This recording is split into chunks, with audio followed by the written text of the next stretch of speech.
Hello, my sweets. How are you guys? This is Miss Jenkins, and I am presenting to you your next project, which is so fun.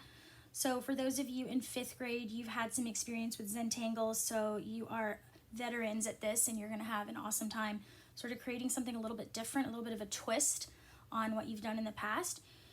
And for 4th graders, one of your big projects this year is going to be a Zentangle project. So this is a fabulous little project to kind of get you ready for that and get you some practice as well.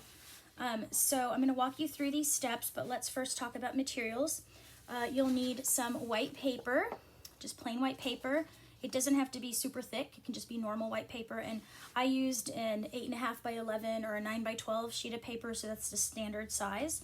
You'll need a fine point Sharpie, and you'll need a ultra fine point Sharpie.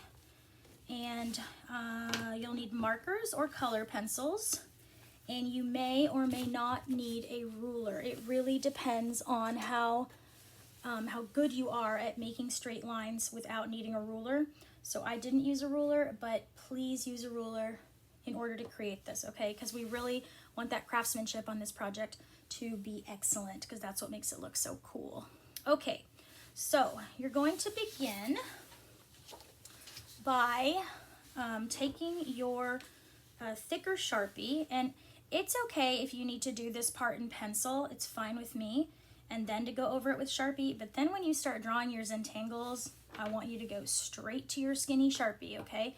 And on the post for the assignment on Seesaw, I'm going to upload a bunch of photographs, a bunch of printouts of different Zentangle sheets that you can use as resource material. So it can be a combination of things from your own head in addition to Zentangle patterns that are on the sheets that I'm gonna make sure that you get. Okay, so what you're going to do is you're essentially going to do a continuous line doodle that creates loops and shapes within that sort of continuous line. So just watch me.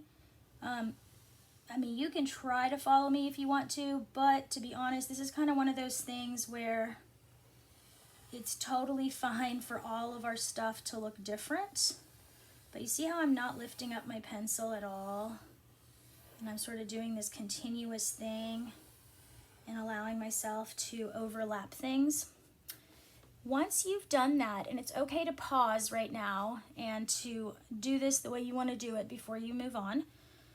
So pause if you need to, but the next thing we're going to do is we're going to look at all the spaces that have been created by doing this overlapping continuous line doodle, okay?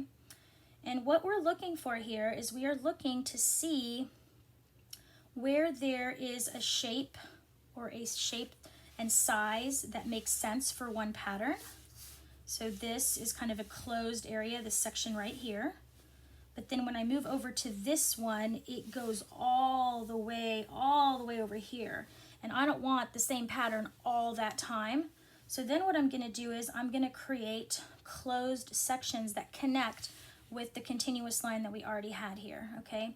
So for example, if I were to go on this line again and then just extend it out to the end of the page, now I have this space that can be one pattern. Does that make sense? Then I'm going to look over here, and this is still quite large for one thing. So I'm going to go ahead and go onto one of these sections that I've already done and do a continuous all the way to the edge of the paper.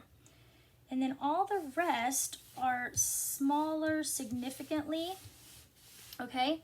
Then I'm going to start making decisions about where I want to add my lines in comparison to where I'm going to add patterns, okay? So if you look at this, I'm really trying to make sure that there's a pattern next to the line design, pattern next to the line design. And so what happens is while you're working, you're thinking about, oh, do I need to make an additional shape in one area so that I can create a pattern next to lines? So let me show you what I'm talking about in case you're confused. So I'm going to go ahead and decide that this section here is going to be lines, just straight up lines. Remember, use a ruler, and this is, I'm using my skinny, my ultra fine Sharpie, or if you have like a black gel pen or something like that, that would be fine. It does need to be something that doesn't run, so something permanent, because when you go in here with your markers, if that's what you end up using, it will smear and bleed into the black. Will just make everything look really dirty. So this is where you could have like a small ruler, and you could literally just go boom, boom, boom, okay? But Ms. Jenkins doesn't need to do that, but you know, my lines are still not perfectly straight, but they're straight enough to me, so that's okay. But that's because I've had years of training, okay? So now I'm looking at this and I'm like, okay, so this is in the center between these two areas, which means I'll do a pattern here and I'll do a pattern here, and then my lines will be here, okay? So that being said, my next area that I would do lines would be this section, because it's not even touching this area, but it is going to be next to an area that has a pattern, okay? So then I would do lines up and down or left to right. You can do different directions, you can do diagonal, but I think the closeness of the line and sort of the overall crispness and sort of minimalist style that's happening when you do the lines is pretty sweet looking next to the patterns, especially since we go in and we actually color those, but we leave the rest black and we leave everything else black and white. That makes it really kind of fun to look at and interesting to follow. And the main concept that, well, a couple of concepts that you're really following when you're doing this project is we're looking at movement, and movement is happening because when we do that original continuous doodle line, it is causing us to move our hand along the paper, which then leads our eye to do the same and to follow that path that you created with your marker. So movement is one thing. Another element that we're focusing on in here is color theory. And then the other thing is going to be variety, right? So patterns, shapes, of variety of those things. Okay, so we've decided, and I'm going to go ahead and just grab a pencil real quick, because I can go ahead and start to mark the areas that I'm going to do a Zentangle in with P for pattern. So P for pattern. And then, okay, so looking down here, I can see that this is going to bleed into this for pattern, even though it's just this little area. But what I can do is I can go ahead and create a little small section there, and that would tell me that this is going to be lines, and this is patterns, lines, lines, what else? Pattern, lines, and lines, and pattern, and pattern, and it's okay if it's touching a little bit, but if that bugs you, you can just come in here and you can do that. You see how I'm doing that to create spaces, a pattern of sort of line and pattern. So pattern, line, and pattern. Okay, do you see how that worked out?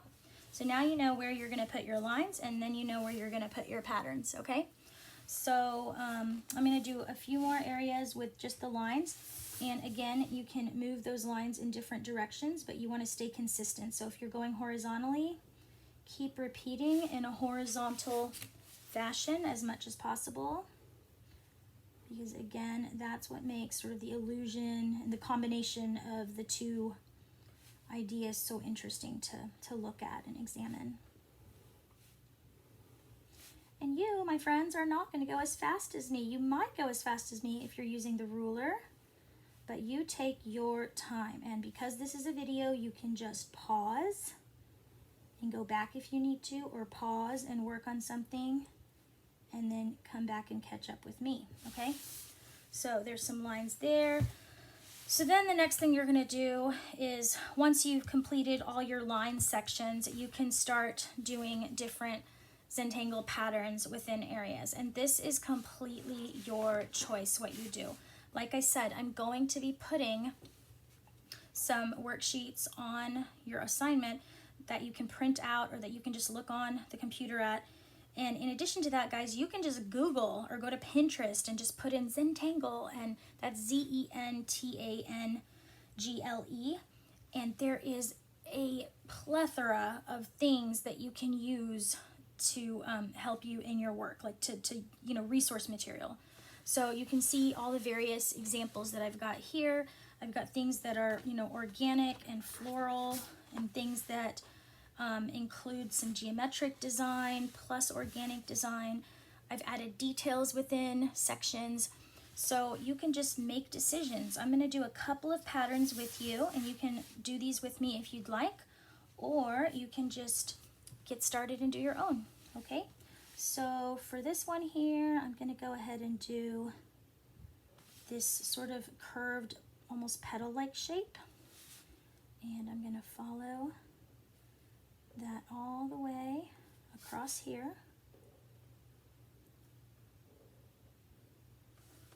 And notice I'm using my ultra-fine Sharpie. And then as I move up, as I keep going, I'm going to use this section that's here to create the tops of the petals on the next row so that it's now connected. You see how that's connecting? Because this becomes the bottom of the shape and this becomes the top. So here we go. And I'm going to keep going and essentially repeat. And it's okay if things start to get more narrow, because what is our shape doing? It's getting more narrow. It's eventually going to a top section that is tapered.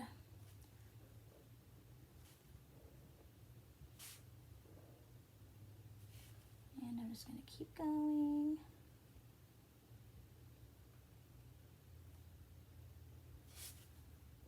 Again, I'm still maintaining the same theme, but it is adjusting as needed according to the space.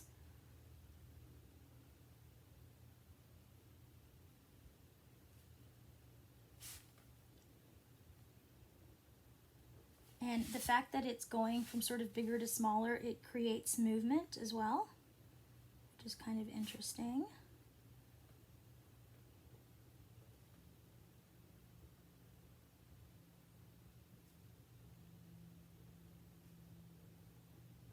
Okay, so I've got that. Can I do more with that? Can I add something within that space to even create more levels of interest? Absolutely. So I'm going to go in here and repeat the shape within. Now I'm not going to be able to do that twice on the small ones. I might not even be able to do it once on the small ones, but can I do something that at least kind of works with or is in balance with what I've already got here? Yep, you can. A lot of Zentangling is intuition, and that's where, if you know what intuition means, it just means that you kind of feel like you want to try something feels right to you, and so it becomes intuitive for you. You just think it's the right thing to do or the right move to make, and that's what sometimes art is about. It's a level of intuition in addition to skill and practice. But when it comes to Zentangling, it is a lot of intuition. And a lot of what you do for a first step help determine what you do next, because you're using what's already there to inspire your next move, your next sketch, your next line that you create. So I was just simply using, for this, I'm just using the shape that's already present to repeat, and it's looking pretty cool. Okay, so I'm going to finish this one with you guys and maybe do one more, and then I'm going to let you work on your own. Hopefully you've already gotten started.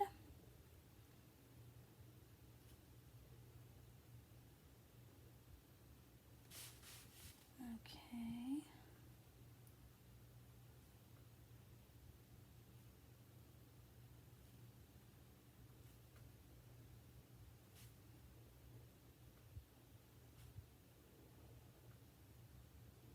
Zentangling is so relaxing. So I highly recommend it whenever you're feeling stressed, whenever you feel like you just need something to help you wind down. It's really relaxing because you just kind of get lost in the art and you just kind of don't think about anything else. You're just kind of really engrossed in simply creating something and just the process of moving your tool around.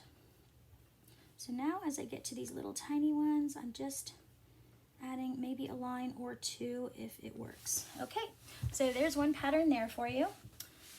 Let me do one more over here in this little section, and then I'm going to let you work on your own. So I'm going to do this sort of partial flower thing. I really like to do this, this pattern, so let's see. I'm going to start here. I'm going to curve like that, like think about this as a petal.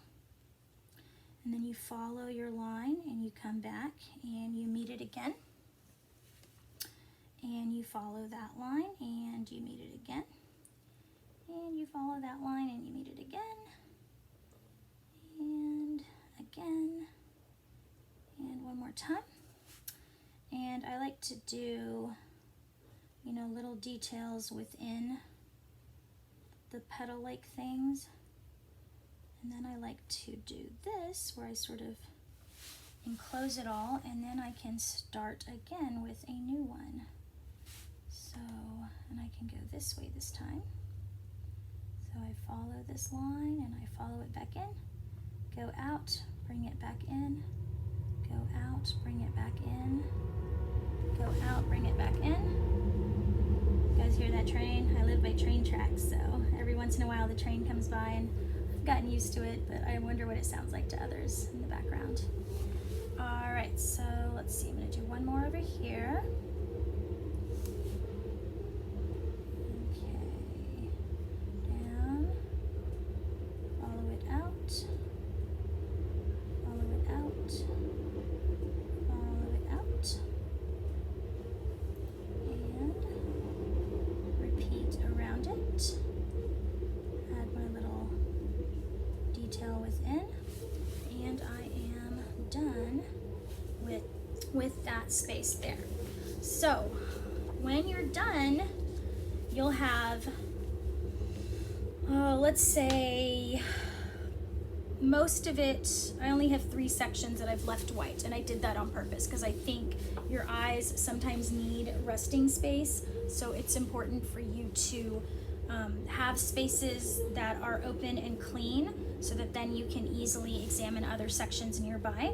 So you want to have mostly colored stripes with patterns in between, and then a few white spaces kind of trickled throughout. And for the coloring, you definitely want to make sure you are using skinny markers or skinny colored pencils that are sharpened pretty well. And you can see here that I've done sort of different things with my color. For a few sections, I did in order of the rainbow or in order of the color wheel. For some sections, I did monochromatic, which just means I used green and I did shades and tints of green. For here, I just did cool colors, so blues and greens. For here, I did orange and blue, which is complementary colors. Here, I did colors that sit next to each other on the color wheel. Here, I did warm colors. Here, again, I did cool colors. Here, I did 3 colors that sit next to each other on the color wheel again. So I have some variety, and then pink and green, which would be complements as well. So you want to make sure that you have variety and that you've got some fun and interesting things happening, and take your time. This is not something you can finish really quickly, but you've got a week to do it. So enjoy yourself, relax, and invite mom and dad to do it with you. It's very relaxing, parents, very relaxing. All right, I hope you enjoy this, and I can't wait to see what you do. See you guys soon. Bye.